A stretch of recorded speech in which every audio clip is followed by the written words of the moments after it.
أعوذ بالله من الشيطان الرجيم. بسم الله الرحمن الرحيم.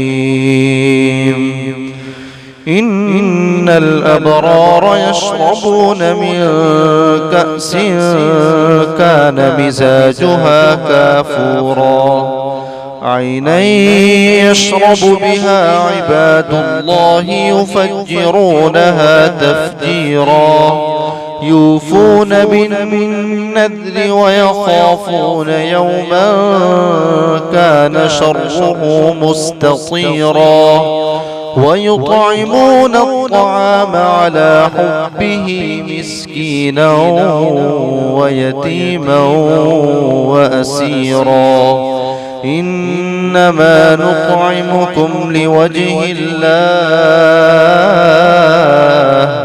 لا نريد منكم جزاء